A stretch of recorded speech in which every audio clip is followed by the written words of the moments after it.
So recently, Robinhood announced that they'll be releasing the Robinhood Gold card, but the big question is this card worth it? This card has certainly started quite a buzz, offering 5% cashback on all travel booked through the Robinhood travel portal and 3% cashback on all other purchases, making it a pretty good credit card for most everyday expenses. And as this card is only available to Robinhood Gold members, there's a lot of other investment perks and benefits to consider, which may also help influence this decision. So in this video, I'm going to discuss the pros and cons of both the Robinhood Gold card and the Robinhood Gold membership program, and then Tony and I will give our takes on if we plan on getting this card or not. So this section is going to talk about the Robinhood Gold card. And again, what this card is all about is this new card that has 3% cash back across the board. So the thing about this card is that we all know that the catch-all credit card that we want to get is usually 2% or more.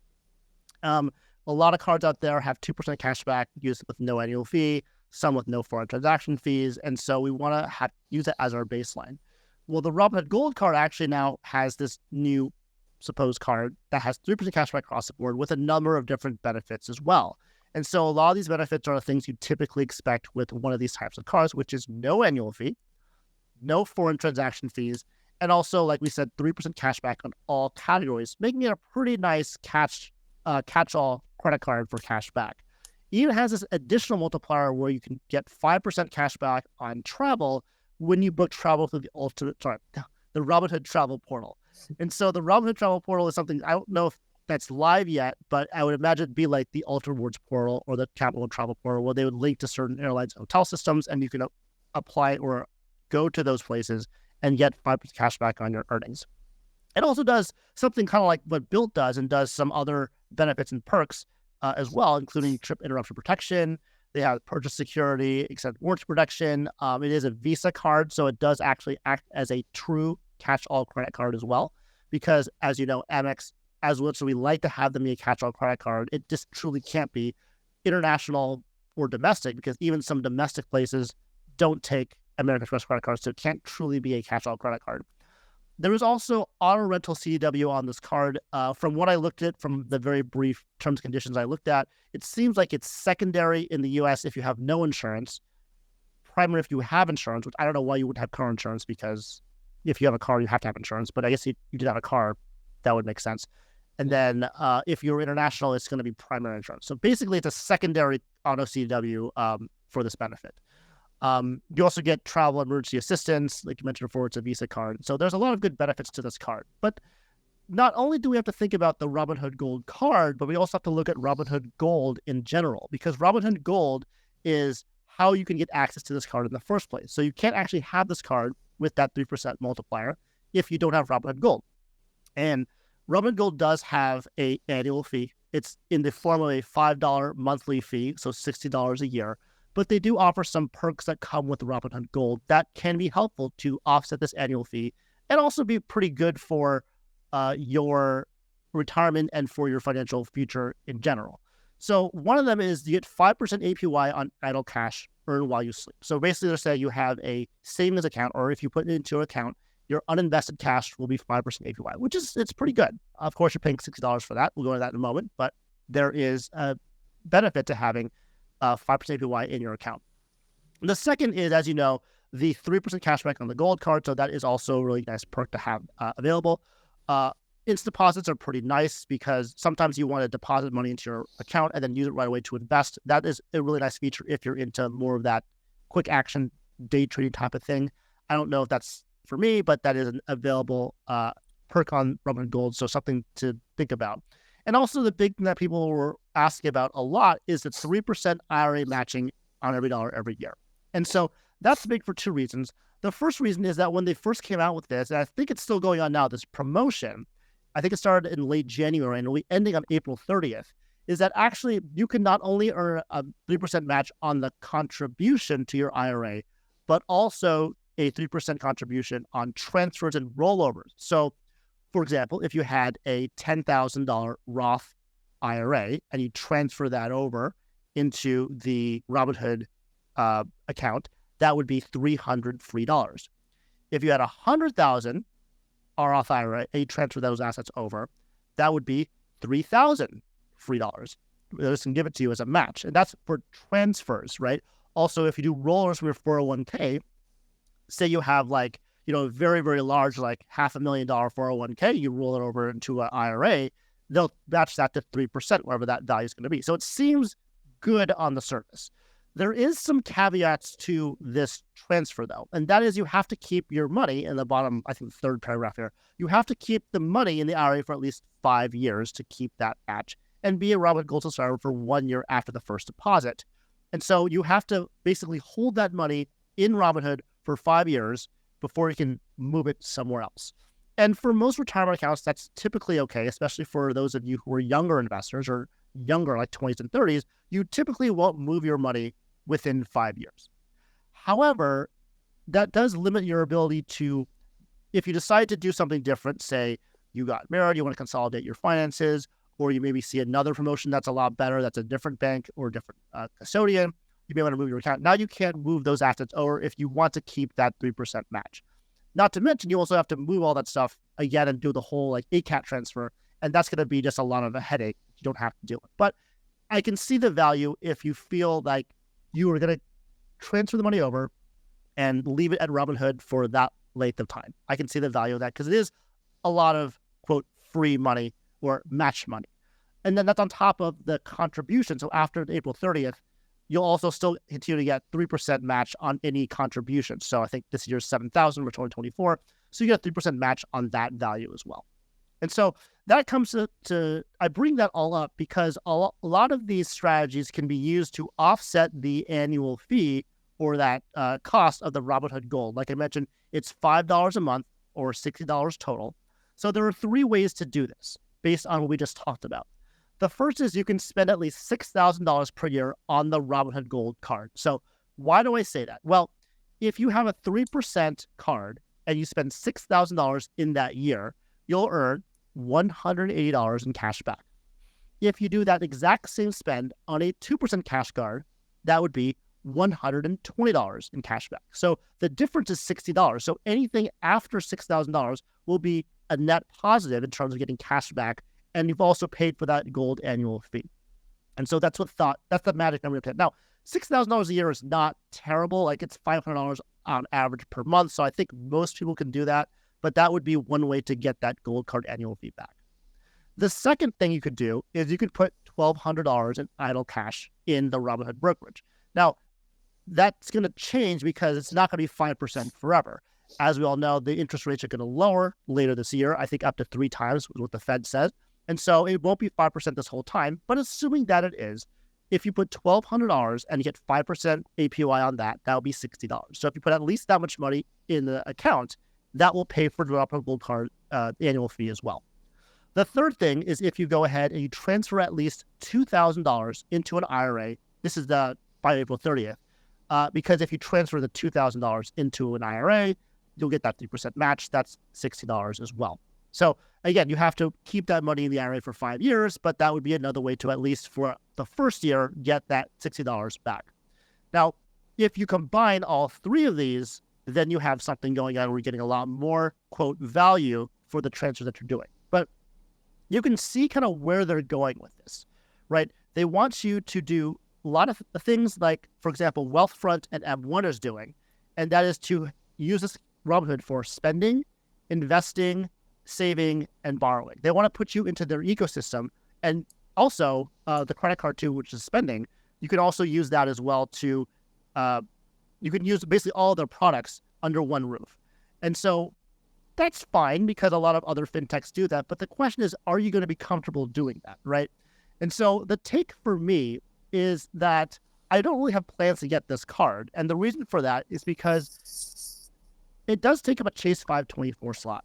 Just like what Keith said at the beginning, that's important because if you want to get the most amount of value from credit cards, welcome offers are the way to go. And Chase has some of the most valuable credit cards. So if you have a slot to give, that's obviously not a problem. But if you don't, then this may not be the best reason to do so. On top of that, I do have that Bank of America Premium Rewards Elite credit card that gets 2.625% X-back and everything. Now, having $100K in Bank of America versus having $1,200 in like Robinhood, that's just a huge difference. but I'm not going to move all of my money just to get this stuff, because like I mentioned with my Santander Bank story, they can change what they offer you at any point in time. It could be 6 months from now, it could be 12 months, 18 months, but I guarantee they will change it. And at that point, you have to figure out for yourself, do you have a good, solid financial plan now? You have all your money where you want it to be, or are you someone that's more newer and you're just starting out? If you're starting out, I can see the benefit of maybe going with Robinhood and using their credit card and like kind of establishing with them if you wanted to. But for a lot of us who are already like, in our late 20s or mid 30s, in our 40s or 50s that already have established finances with banks and brokers and custodians that we already have money with, it may not be worth the convenience or the hassle of moving all your stuff over and then having them change something and moving it all the way back. We also can't forget about what happened with Robinhood back when GameStop was happening back in early 2021, where they did restrict, I believe it was, you can't buy or sell GameStop stock, if I remember correctly. It was either one or the other or both. And so the main point is not to say why they did it or why that was right or wrong. The point is they were able to restrict your money and your access to it whenever they wanted to. And so I'm sure they've gotten better since then. And I haven't been following this space in a long time, but that really puts a dent in my trust in these fintech companies, because they can, under any circumstances, restrict access to your money. That's not to say that other banks won't do that, like, the big banks or what have you. But I'll ask this actually to you, Tony, right now. Out of all the brokerages and banks that you are aware of, if there were to be a major financial downturn or some major problem that happened with, the stock market or finances, what company would be the most likely to restrict access to your money? And if you guys have anything, answer the comments down below. Just answer that question. But Tony, what is the first company in your mind or brokerage company that comes to mind that would restrict access to your money in a financial catastrophe? I mean, the headlines all said Robinhood, right? So it's the first one that comes to mind. I will say there were a lot of other companies during that time who also did restrict. It wasn't only Robinhood, but they definitely got the most of the headlines and definitely had the most amount of deposits between a lot of the younger crowd and whatnot at that time. That lost a lot of people a lot of money. So yeah, Robinhood's the first one that comes to mind. Yeah, so the first thing that comes to my mind is also Robinhood, right? And so it's all fun and games until you can't access your money. Yeah. Then it becomes a problem, right? Now, I'm going to ask a similar question, but it's going to be reversed. Which companies or brokerage companies out there that you can think of that are the least likely to restrict access to your money because they're so big, it's very hard for them to fail? Not saying that they can't, but what are the least likely to do so? Exactly what you have written there, Fidelity. Fidelity's my people. $4 trillion in assets under management, I think. 4 to 5 trillion in assets under management. They're making some money. I think Fidelity's okay. So yeah, so all of those discount brokerages, Vanguard, Fidelity, or Schwab, right? And so I don't know within the three which is the least likely. That's going to be up for debate. But I know as a group, those three are the ones that if you have any amount of investable assets, I would highly recommend you focus a lot of your money in there. I wouldn't focus on your entire asset pool in Robinhood. That's just probably not the smartest thing to do. If you want to put some money here and there, like, that's fine. You want to experiment with fintechs. They do have good, like we mentioned before, good types of incentives. I think that's fine. But I would never put all of my assets into Robinhood. That would just be ridiculous, right? And I think a lot of us here would agree with that. But yeah, that's kind of my take on that. And I want to also give Tony an opportunity to also respond too. So Tony, what is your take on this Robinhood Gold card? So I guess one of the main things is, my first point here, which is what Stan said. So everything that Stan said, I do agree with. I will say, before I get into like the other bullet points here, actually, no, it isn't the bullet point. What am I saying? I think Calby was telling me there's a 1% match. So like if you deposit $6,000, there's a 1% match. So you get $60 that pays for the annual fee. Again, is that going away after a year? Who knows? But at least it's paid for the first year. So that's one thing that I remember reading. Also, again, the trust in Robinhood. So I have a lot of experience with Robinhood. It's the first brokerage I started out with when I first really started investing, 2019, around there, which is like, nothing to most people in this game. But 2019, I was in Robinhood, and I basically had all of my money tied up in Robinhood. And there came a time where investments maybe were doing better, whatnot. But I remember hearing a lot of stories of a lot of people getting like the Robinhood debit card and they were getting their a lot of their money out of their account was funneled through. So I guess somehow the debit card got leaked. Who knows how it actually worked? I know when you say the word hack for some reason, everyone says it's not a hack. It's absolutely not a hack. So people defend whatever they want to defend, but that's what happened. I remember a lot of people got debit cards, and then money started getting siphoned out of their account by osmosis. Who really knows? Also, in that same time period, around 2020,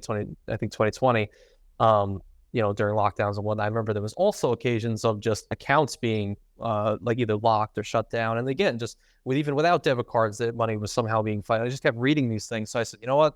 I don't want to have all this money tied up in this one company that seems to be still young, even though I think it's 2013 was found. It's still pretty young because 2020 is when we had the influx of people. And whenever you have a massive amount of pipeline of people coming to something, you're sure to find the cracks, and they definitely did crack a lot of different times. So I said, you know what? And I transferred all my assets over to Fidelity, and I haven't, looked back since. And they've always, treated me well. I will say nothing ever happened to my Robinhood account. I only had one occasion where I was like trading and stuff, and it's like you have that rule where you can only trade 3 times in a given week if your assets are under 25,000. So one time I lost a few $100s doing that, but other than that, they didn't really treat me wrong. But again, it's going back to that trust in Robinhood. I want to also cover what Keith said, I think, at the very end here. We talked about, Keith says it's a 524 slot. He said it's better to get a business card or 2 with an actual welcome offer. It's a better return on spend, which I totally agree with. If you're like, 224, you can take one, then that's fine. But if not, you're 424, maybe not worth it to get a Robinhood Gold card. And, who knows if they'll keep the 3% offer, which is true. I mean, definitely the transfer and the rollover is going away April 30th, but the 3% match, you don't know if it's going to be here for the rest of the year. We'll see next year. We don't know. He says, don't fall for it. I agree. Again, I want to point out that it is a lot of, quote, free money, depending on how much you transfer over. But then you have to hold your money locked in Robinhood for 5 years. Yeah. I don't know if you want to do that or not. I personally would want to do that.